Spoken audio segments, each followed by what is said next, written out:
levanta-te, sobe a Betel e habita ali. E fazes ali um altar ao Deus que te apareceu quando fugias da presença de Esaú, teu irmão. Então disse Jacó à sua família e a todos que com ele estavam: lançai fora os deuses estranhos que há no meio de vós, e purificai-vos, e mudai as vossas vestes. Levantemo-nos e subamos a Betel, onde farei um altar ao Deus que me respondeu no dia da minha angústia, e que foi comigo no caminho por onde andei.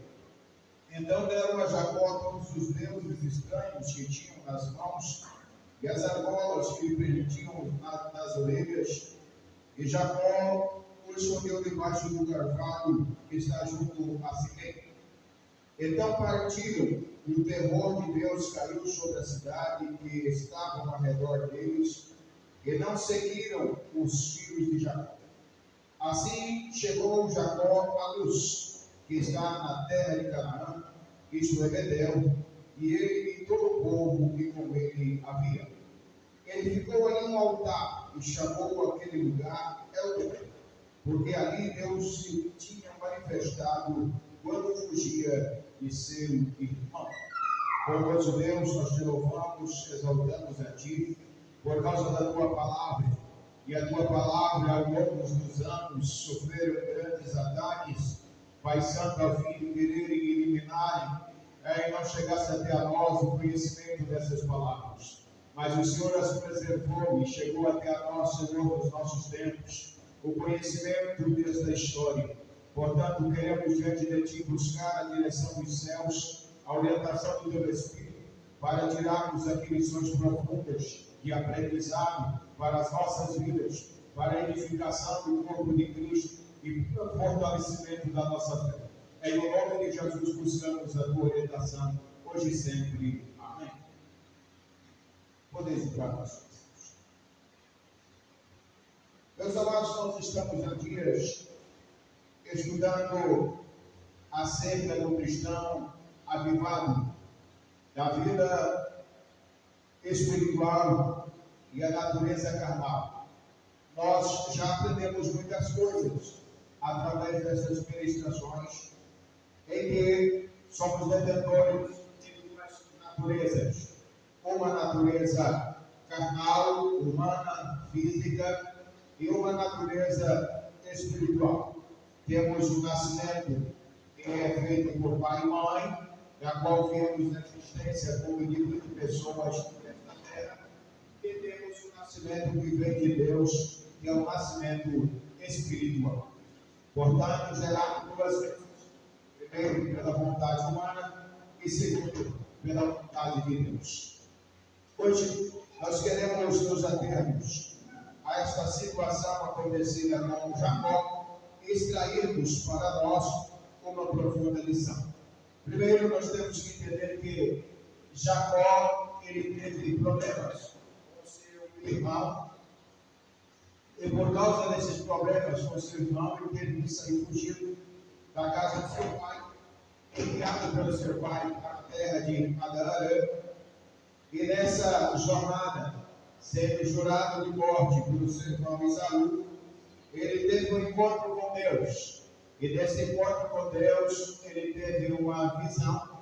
E nesta visão havia uma escada cujo topo, segundo a hipérbole, tocava os céus. E nesta visão ele teve um encontro com Deus. E ele disse que Deus era de um modo terrível, e de que aquele era um lugar consagrado, porque ele teve um lugar, um encontro com Deus.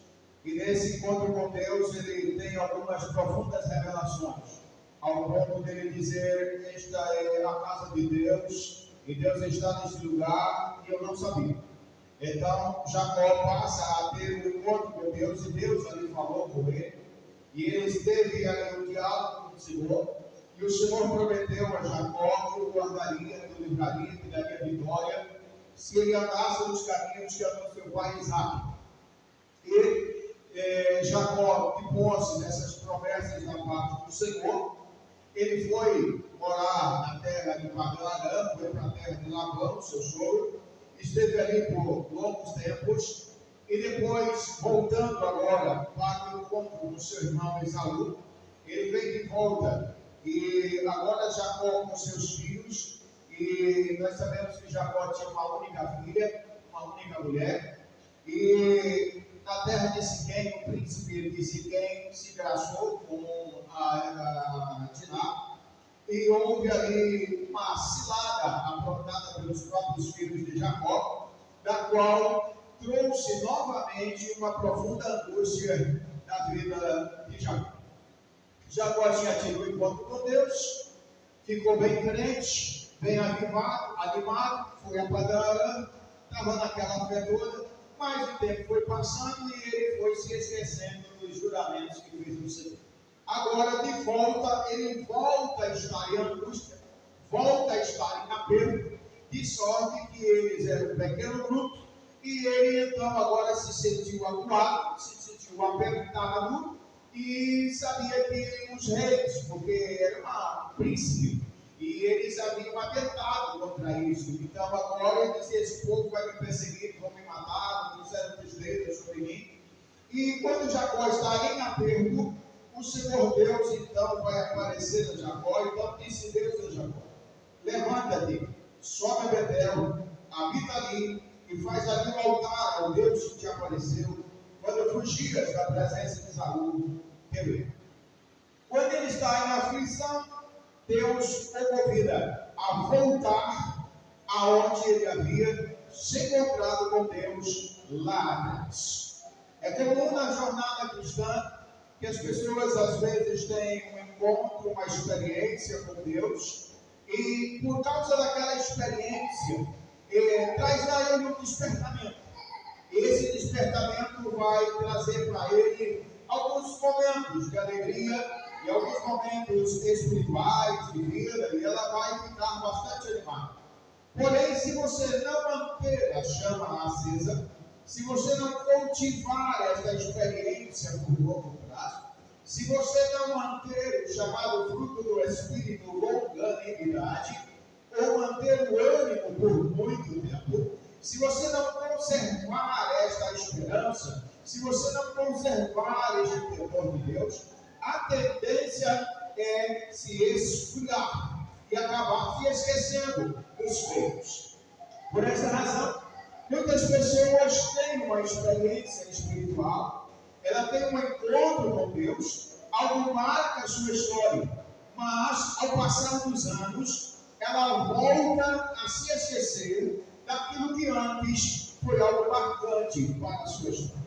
Paulo fala sobre isso no Novo Testamento, quando ele vai falar dos crentes da Galácia, que eram pessoas que haviam se convertido, saído do judaísmo, vindo para o cristianismo, e eles foram muito fervorosos no início da sua jornada, e logo depois eles estavam entrando em um marasmo espiritual. E Paulo os condena por eles novamente voltarem àquilo que eles eram antes, sem espiritualidade. O problema é que nós temos duas coisas distintas: organismo e organização. Organismo é o corpo vivo de Cristo. Organismo, a igreja, como organismo, é o corpo de Cristo na terra, e da qual Cristo é o cabeça deste corpo. E nós vivemos e existimos por Cristo. E agora, se não mantivermos a chama acesa do organismo como corpo de Cristo, nós passamos a sermos organização. É onde existe a diferença entre o cristão espiritual e o cristão religioso. O religioso, ele apenas segue uma organização, ele apenas frequenta uma determinada denominação e uma religiosidade. Então, ele segue os ritos e as normas e as coisas que é imposta pela organização. Agora, a diferença de organismo e organização é que, como organismo, nós somos parte do corpo de Cristo. Como organização, não. Nós apenas pertencemos a uma religião e estamos sujeitos às regras dessa religião. O que importa-nos é que mantivemos a chama viva de que somos membros do corpo de Cristo e que somos participantes de um corpo místico de um corpo de Cristo, instituído e chamado como igreja. Então nós temos igreja, organismo, e igreja, organização. Você pode fazer a obra de Deus em qualquer lugar do mundo, e não é necessário ser feito em uma organização, religião, igreja, placa denominacional. Agora, você só pode fazer a obra da sua organização religiosa dentro dela. Porém, a obra de Deus não. Você pode fazer em qualquer lugar do mundo. Aonde você chegar, não depende da sua igreja, não depende da organização que você frequenta. Você fala de Deus, você fala do amor de Deus, você prega o evangelho, você canta, você louva, você evangeliza. E não precisa pastor te mandar, não precisa o seu líder te autorizar, não precisa. Você, aonde estiver, você faz parte do corpo de Cristo. E você então está ali como representante de Cristo e anuncia as boas novas de salvação aonde você estiver. Isso é organismo. Agora, organização você só pode fazer dentro da sua organização. Aí você depende da autoridade de uma liderança local ou de uma autoridade constituída religiosa.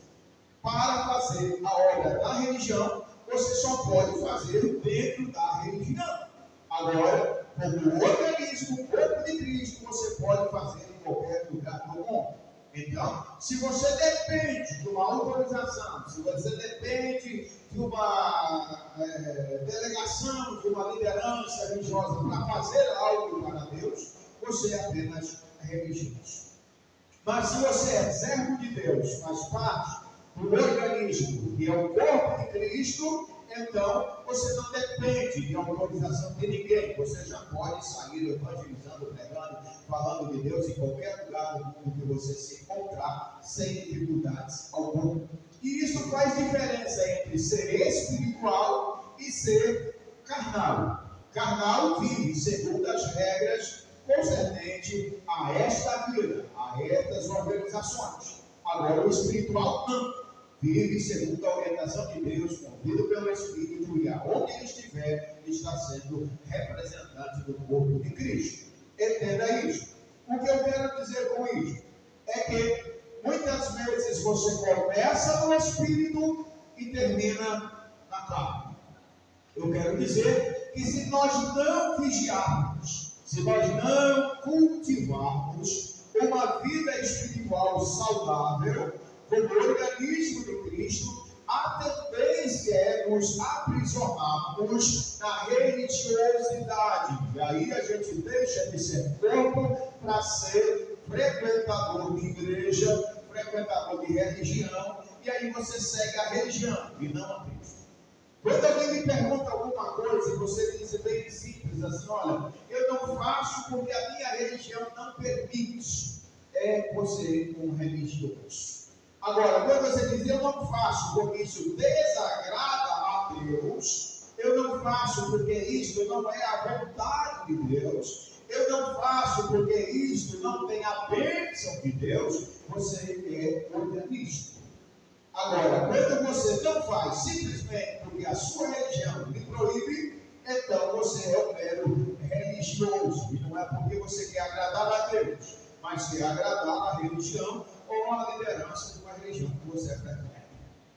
Entendido? Desta forma, é muito comum as pessoas começarem no Espírito e terminarem sendo religiosos. Começam bem, tem um encontro com Cristo, se converte, faz parte da vida espiritual, tem uma experiência com Deus, mas depois se torna refém da religiosidade. Eles são frequentadores de igreja, são pessoas religiosas que dependem da autorização de uma religião para fazer algo para Deus. Entenda? Como organismo, repito, você pode fazer a obra de Deus aonde você estiver, sem precisar de autorização humana para isso, porque quem te nomeou não foi o homem, mas Cristo. Portanto, Jesus disse: portanto, ide e deis frutos. Então, você já tem a autoridade de Jesus para ir trabalhar na seara do mestre. Na religiosidade, você só pode fazer o que o seu líder lhe autorizar. Entendido? Voltando ao contexto de Jacó, Jacó então teve uma experiência com Deus, e essa experiência foi marcante ao ponto de ele pegar uma pedra, erigir um altar e dizer: este lugar vai se chamar Betel, porque aqui eu tive um encontro com Deus, foi algo marcante na sua história, isso marcou profundamente a sua experiência. Deus falou com ele e ele saiu dali cheio de esperança e foi para a terra de Labã.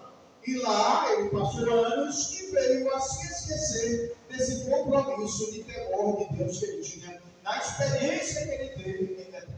Agora aparece ele novamente em angústia, em aperto, e ele agora mais uma vez vai buscar socorro aonde? Em Deus. O que eu aprendo aqui? O que Deus fez uma vez, pode fazer uma segunda vez. O Deus que livrou ele da mão do seu irmão, também agora pode livrar ele das mãos de Siquém. Então, o que nós entendemos é que Deus agora vai dizer a Jacó: Jacó, é o seguinte, lembra da experiência que você teve lá atrás? Lembra da onde você começou? Lembra do encontro que nós tivemos? Lembra como foi bom para você? Lembra do acordo que fizemos, dos papos que fizemos? Então, volta-te lá, porque é lá que você precisa de recomeços. Você precisa reavivar a esperança que você tinha. Você precisa trazer de volta aquele amor que você tinha. É por isso que em uma das cartas das igrejas da Ásia, vai dizer a seguinte expressão: volte ao primeiro amor. É comum que com o tempo, por não vigiarmos, por não cuidarmos, nós vamos nos esfriando vagarosamente. É muito simples, porque se nós não alimentarmos o espírito, a tendência é que esse espírito venha a parar de atuar, venha a morrer novamente, e morrer às vezes por inanição, ou seja, por não ser alimentado. Este é o perigo de muitos crentes que abandonam as suas igrejas, que abandonam o culto. Então elas passam dias sem congregar, e ao ficar longo período sem congregar, elas vão deixando de se alimentar, vão ficando fracas, até se tornarem religiosas e começarem a confessar que são crentes, mas não frequentam a igreja. Se você diz que é cristão, mas não alimenta o seu espírito, você não passa do mero religioso. A vida espiritual deve ser cultivada diariamente, alimentada diariamente, assim como você alimenta o corpo físico. Se você precisa de 3, 4 refeições diárias, a sua alma também, o seu espírito também, depende da alimentação que você dá ao seu espírito. Por isso Jesus disse a Nicodemos: Nicodemos, quem é nascido da carne, quem é homem natural, este é carne. Mas quem é nascido do Espírito é espiritual, é espírito. Então, assim como você alimenta o corpo que carrega como templo do Espírito, você precisa alimentar a sua alma, o seu espírito. Por isso Jesus diz: nem só de pão vive o homem. O que está dizendo? Não é só corpo, não é só dar arroz e feijão e piqui para o corpo que você vai estar bem com Deus. Isso é bom para o seu corpo, mas não é o suficiente para o seu espírito. Ser espiritual é uma outra posição que você assume diante de Deus e que precisa ser alimentado. E como eu alimento o espírito? Com a palavra de Deus. E Jesus já deu claro que a palavra é que alimenta. O próprio Senhor Jesus disse que a sua palavra é espírito e vida. Então, só há energia, só há vitaminas, proteínas, sais minerais para a sua alma quando você se alimenta da palavra de Deus. Olha, a fé vem pelo ouvir, e o ouvir da palavra de Deus. Se você não alimenta o seu espírito, ele vai morrer de fome. E é incrível como as pessoas morrem de fome diante da maior potência que é o próprio Senhor. Jesus disse: eu sou o pão da vida. Quem se alimentar de mim viverá por mim. Então, é incrível como as pessoas estão morrendo por não se alimentarem de Cristo. É incrível como morrem de sede. Ficam verdadeiros raquíticos espirituais, vivendo uma religiosidade, vivendo uma confissão que dizem serem cristãos, mas negam com as suas práticas, porque não se alimentam de Cristo e nem tampouco devem beber. Como pode alguém morrer de sede diante da maior fonte de água potável para o Espírito, que é Jesus? E dizem: quem tem sede, venha a mim e beba. Jesus disse isso a samaritana: olha, mulher, quem beber desta água voltará a ter sede, mas quem beber de mim ou da água que eu lhe der, nunca mais terá sede eterna.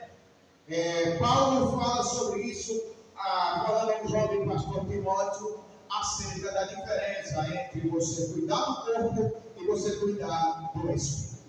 Paulo diz: o exercício corporal de nada se aproveita, mas a piedade para tudo é proveitosa. Ou seja, se você cuida do seu corpo e faz bem cuidar do seu corpo, que é importante que você cuide, você não pode de forma alguma ser desleixado e cuidar da sua saúde. Porém, você tem que entender que cuidar da sua alma, cuidar do ser espiritual que você é mais importante do que cuidar do seu corpo. O seu corpo, ele vai tomar a sepultura e vai voltar ao pó. Agora, a sua alma, o seu espírito, vai voltar a Deus. É o que diz o escritor, o sábio, no livro de Eclesiastes. O corpo, a matéria, volta ao pó, mas o espírito volta a Deus que o ordenou. Então, se você cuida bem do seu corpo, se você tem uma alimentação saudável, se você se cuida, se você está zelando para manter a saúde, é importante que você o faça. Porém, que você entenda que a saúde espiritual é mais importante do que a saúde. E quando é que nós demonstramos que nós temos uma preocupação com o nosso espírito? É quando Paulo diz: exercita-te na piedade.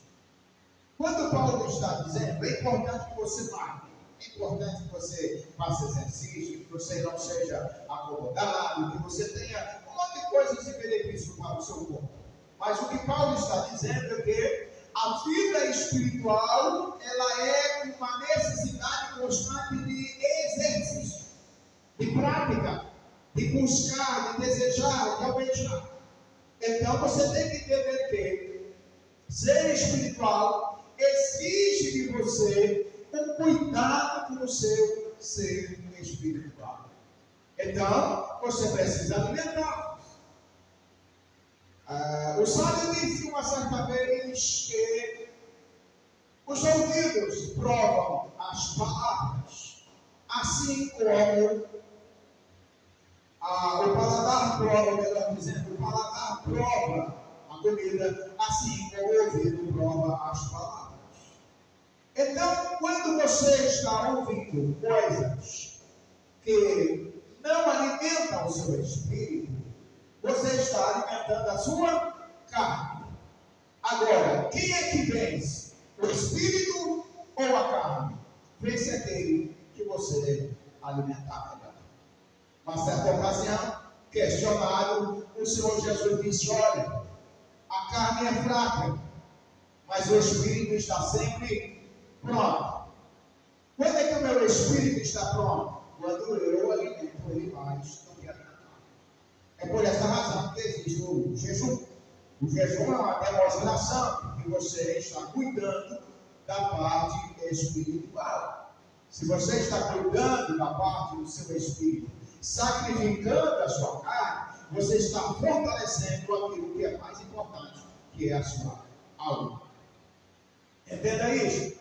Você precisa entender que você tem duas naturezas, uma humana, para viver seus anos aqui nesta terra, mas tem uma natureza espiritual que é eterna, porque o espírito e a alma não morrem. Essa é eterna, dura para sempre.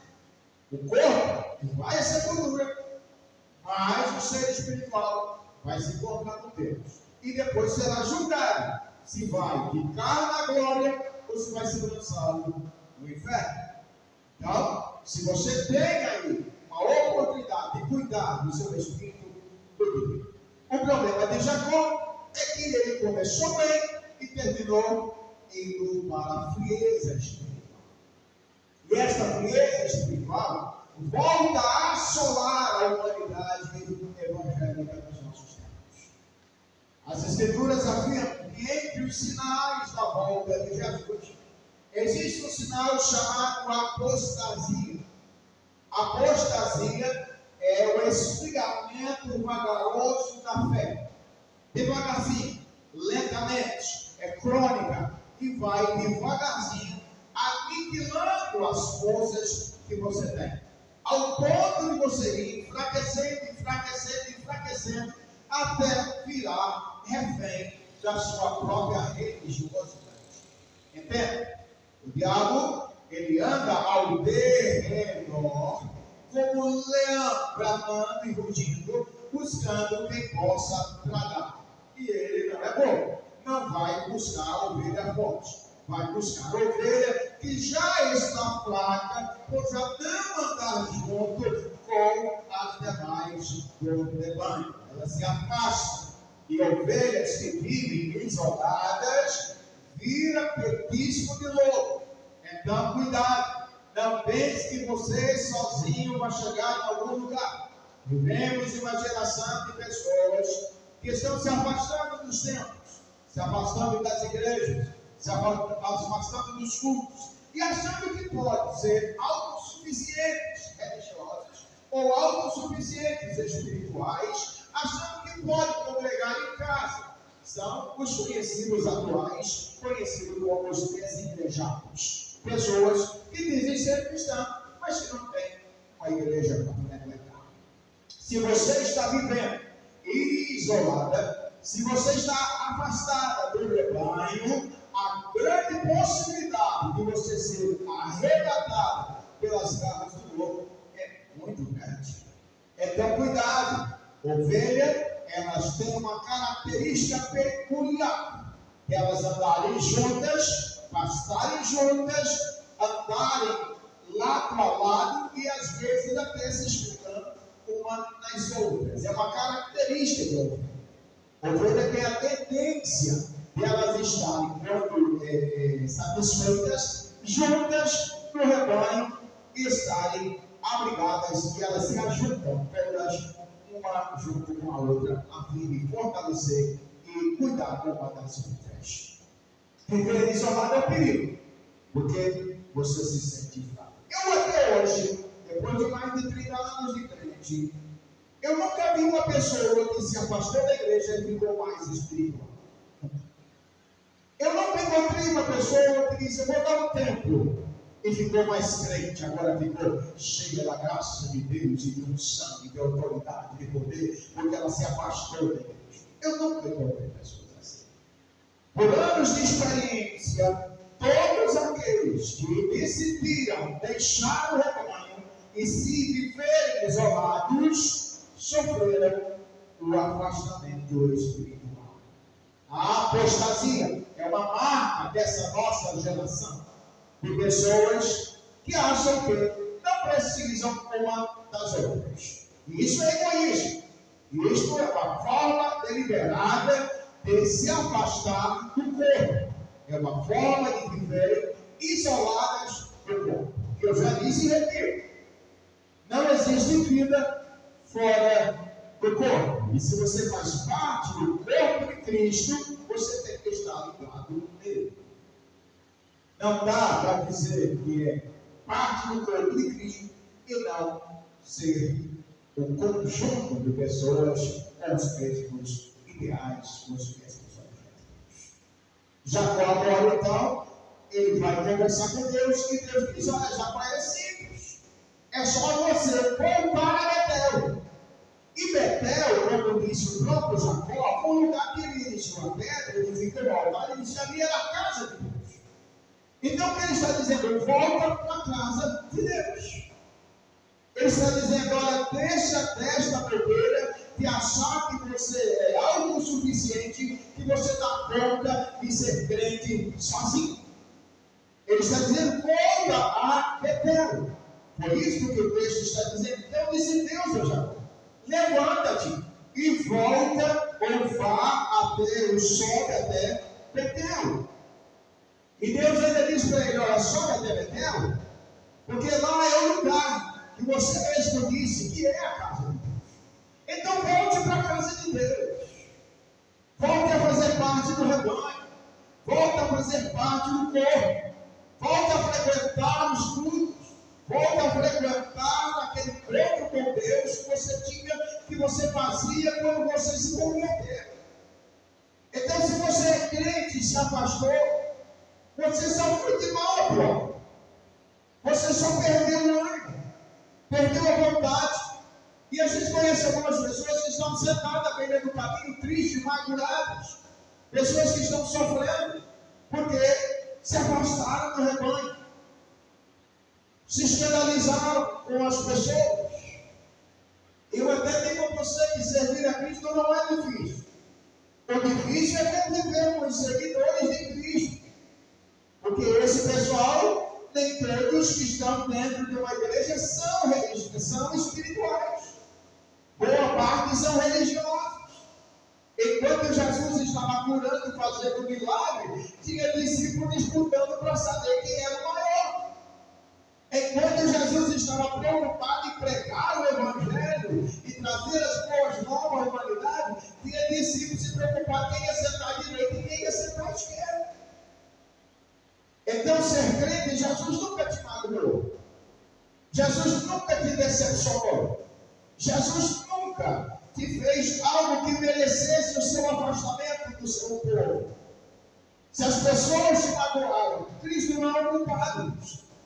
Se as pessoas te decepcionaram, Cristo não é culpado. E você não pode alegar que você saiu do corpo porque você está decepcionada com as pessoas. Enquanto estivermos neste mundo, nós estamos sujeitos à convivência com pessoas que não são perfeitas. É por essa razão que as Escrituras vão dizer: suportai-vos uns aos outros. Considerai-vos aos outros. Se a tarefa de amar uns aos outros fosse tão fácil e fosse natural a nós, não haveria necessidade de Deus pedir isto para nós e dizer: amai uns aos outros. Amar requer dedicação. Amar requer tempo. Amar requer aceitar as diferenças de cada pessoa.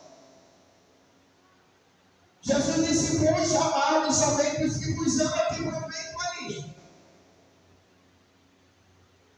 As pessoas estão buscando lugares onde elas possam ser reconhecidas, onde elas possam ser amadas. Tem coisa até que diz: olha, eu vou onde sou convidado e fico onde sou bem tratado. Você precisa entender que ser cristão significa aceitar as diferenças dos outros, é suportar a fraqueza dos outros. Ser cristão não é uma reunião de pessoas perfeitas, mas uma reunião de pessoas que têm o mesmo ideal de você, querer chegar no céu. Igreja não é um lugar de pessoas perfeitas. tem pessoas que são pecadores e que elas querem se ajudar umas às outras, a fim de alcançarem o mesmo objetivo que você tem, de chegar nos céus. Enquanto aqui vivermos, teremos dificuldades uns com os outros. Enquanto nós estivermos neste mundo, haverá necessidade de conviver com as diferenças das pessoas. Já pensou em Paulo falando sobre isso, falando acerca do corpo de Cristo, corpo místico, o organismo? Ele fala que nem todos são a mesma parte do corpo, nem todo mundo é orelha, nem todo mundo é mão, nem todo mundo é pé, nem todo mundo... Cada um tem a sua parte, nós nos completamos uns aos outros. É isso que faz o corpo. Paulo disse que há partes do nosso corpo que são desonrosas, mas nem por isso você vive sem eles. Você precisa. Porque se você não tiver as partes desonrosas do seu corpo, você morre. Não há vida. Então há necessidade de suportar algumas coisas que não são honrosas. Entenda? Deus vai dizer a Jacó, volta no seu primeiro amor. Volta lá atrás. Vá para a casa de Deus. Participe da casa de Deus. Vá lá, refresque a sua memória. Volta ao primeiro amor. Volta à sua primeira experiência. Volta de volta, porque você tomou rumos errados. Se afastar do rebanho não é a melhor opção. Não é a melhor opção. E Deus disse: volta a Betel e faz uma coisa para mim lá. Habita ali. Deus não disse: vai lá e visita e volta embora. Vai lá, faz um passeio, uma turnê e volta para onde você está. Deus disse: não, Jacó, eu quero que você vá para Betel e mora lá. É isso que o salmista vai afirmar. Uma coisa eu desejei, eu a buscarei, que eu possa morar na casa do Senhor. Quando você valoriza as questões espirituais, o seu prazer, o seu desejo, a sua vontade está em estar aonde se fala de Deus. A sua paixão, o seu prazer, a sua vontade é de passar horas e horas e horas e horas na presença de Deus, falando de Deus, cultuando a Deus, adorando a Deus, sentindo a graça de Deus. Agora, se você é daqueles que considera muito uma hora e meia de culto e fica difícil de suportar e não ver a hora que o culto acaba, tem algo errado com a sua espiritualidade. Porque quem é espiritual, ele não se preocupa com o tempo nessa esfera, mas ele sabe que ele se aproveita da sua vida é o tempo que ele passa na presença de Deus. É importante você trabalhar pelo seu ofício. É importante você ser um pai, uma mulher honrada, não perder nada a ninguém, batalhar com o seu esforço, conquistar as suas coisas. É importante que você faça. Mas nada disso substitui o tempo que você passa na presença de Deus. Nada disso compensa o tempo que você passa na casa de Deus. É importante que você seja uma pessoa honesta, mas é mais importante que você entenda que o tempo que você não tira para Deus é o tempo que você está perdendo. Porque o que você ganha é o que você semeia para a eternidade. É por isso que Jesus afirma: não ajunteis tesouro na terra, porque ali a traça, o ladrão, a ferrugem consome, e nada trouxemos a este mundo, e nada levaremos dele. Nenhum homem na sua maior riqueza poderá levar consigo o túmulo, a sua fortuna. Porém, a parte espiritual da sua alma, tudo aquilo que você fizer aqui neste mundo, você leva para a posterioridade, você leva para a eternidade. E Jesus fala sobre isso. Ele diz a respeito de pessoas que vão questionar e dizer: Senhor, quando foi que te vimos com fome e não tivemos de comer? Quando foi que te vimos com frio e não te aquecemos? E Jesus vai dizer: todas as vezes que você deixasse de fazer algo dos que fazes. O que Jesus está dizendo é que tudo que você fizer para a sua alma, para o seu espírito, tem valor eterno. E terá consequências na sua eternidade, na sua posterioridade. Ao ponto de haver um tribunal, conhecido Tribunal de Cristo, aonde todos teremos de comparecer perante Ele, e todos nós haveremos de ser julgados segundo aquilo que fizemos, por meio do corpo, por meio da alma e do espírito. As suas motivações, o tempo que você gastou para Deus, haverá recompensa. E o tempo que você desprezou com Deus, haverá consequências. Tempo dedicado a Deus, recompensa. Tempo deixado de fazer, consequências. Entenda, você precisa entender que estar na presença de Deus é o que valerá e decidirá o seu futuro.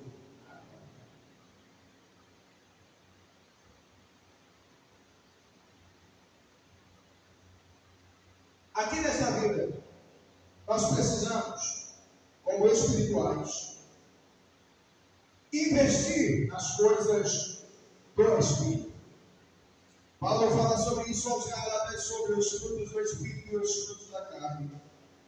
Paulo fala sobre isso a respeito das coisas desta vida e as coisas espirituais. E nos ensina a abandonar muitas coisas para valorizar as coisas espirituais.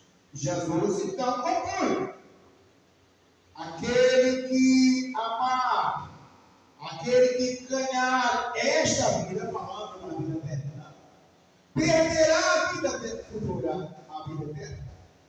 Porém, aqueles que perderem os prazeres que esta vida terrena oferece, em detrimento ao Espírito, às coisas espirituais, para investir no Espírito, para se sacrificar nos prazeres que a vida humana, física, oferece, para se dedicar à obra de Deus, ao seu reino, ganhará a vida eterna.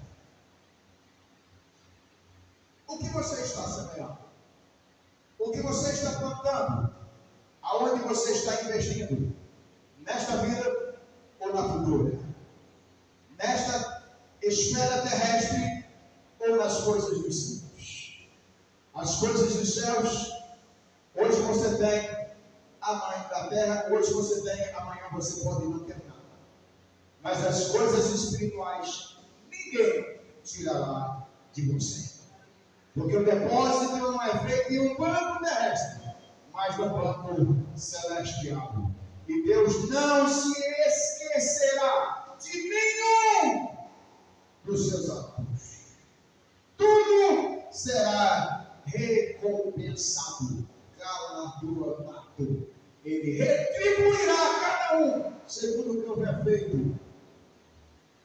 Então, Deus chama Jacó não para visitar a Betel, não é para ser um frequentador. Ora, Jacó, Vai lá em Betel, só dá uma visita lá, só para refrescar sua memória. Deus não. Você vai lá e habita.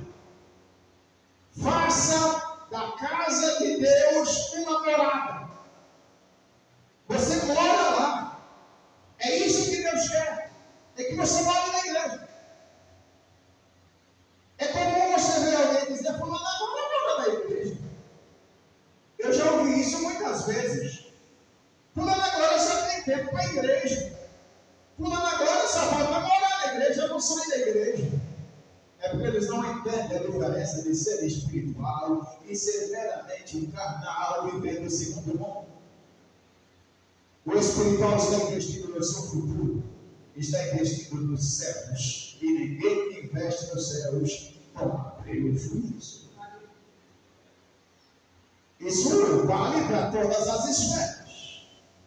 Tem gente que não entende porque os crentes dizimam, porque eles ofertam.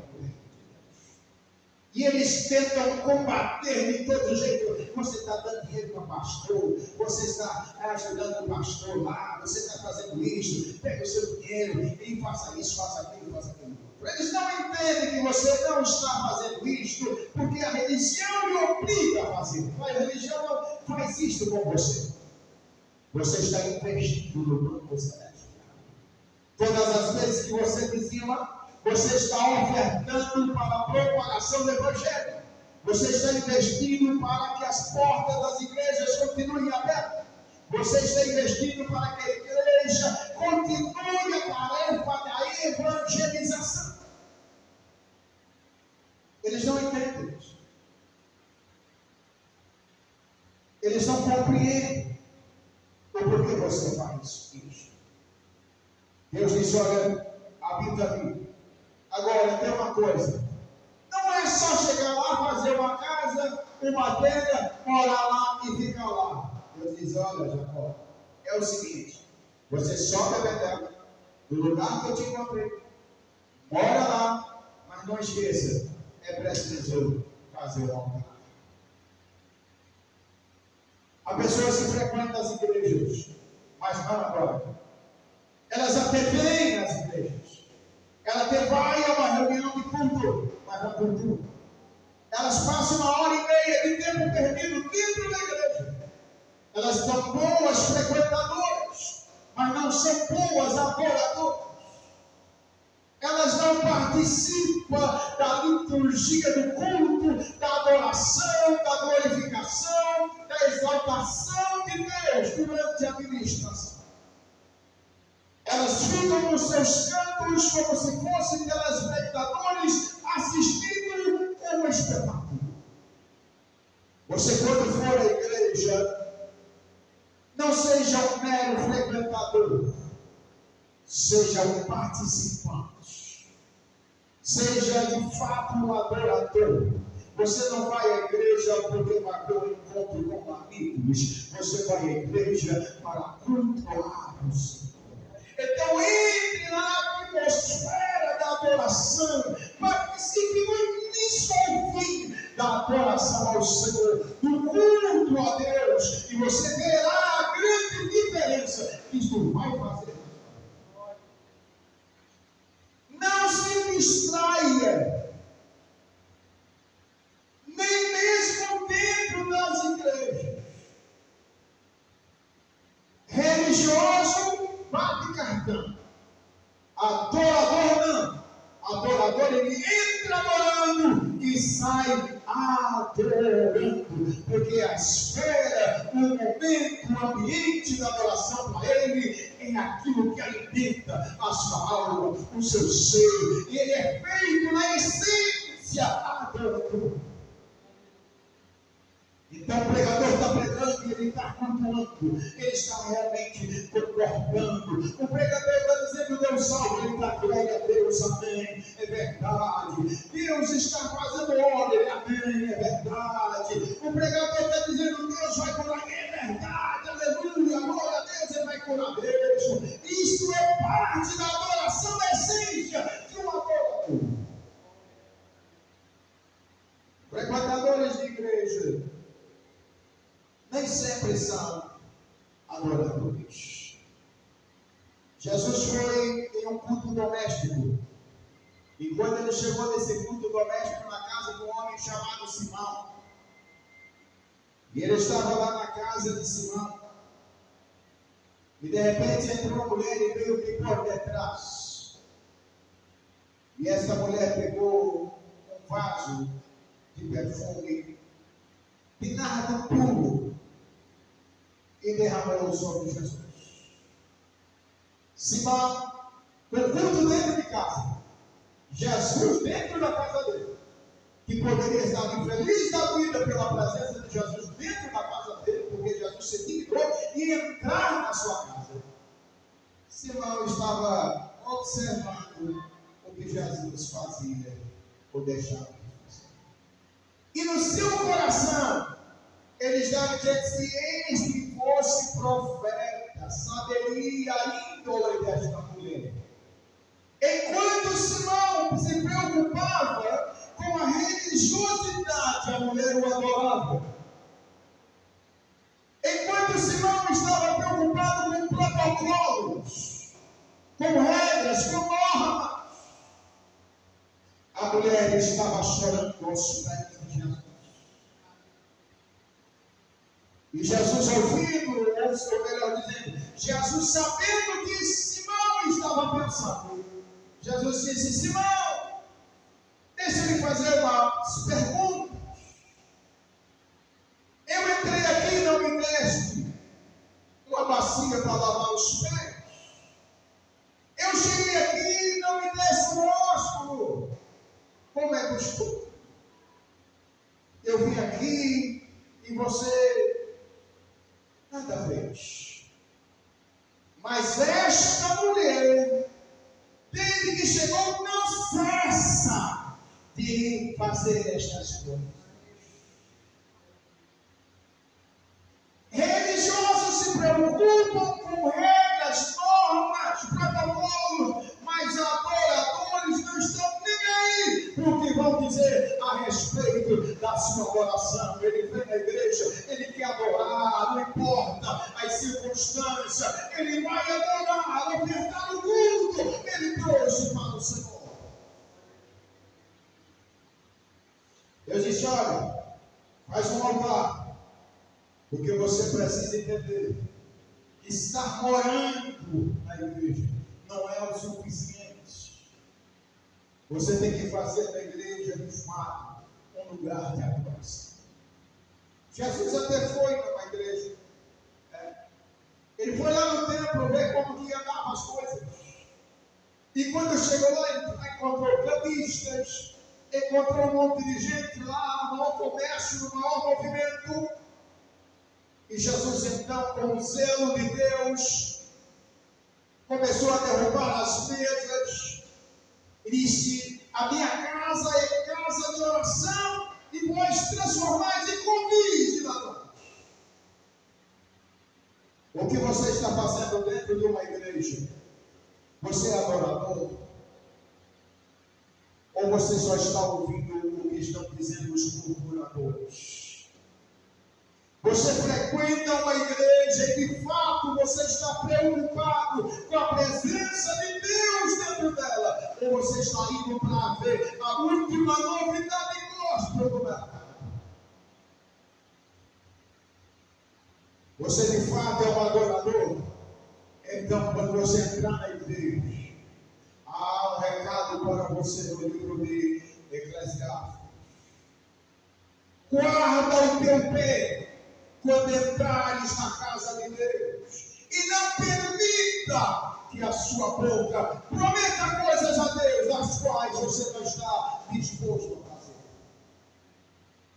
Adorador adora, religioso critica, adorador não se importa com a regra, mas religioso fica dizendo: para que esse escândalo, vem gritando atrás de nós, manda ela calar a boca. Mas adorador não está nem aí para o que estão dizendo, porque o negócio é adorar.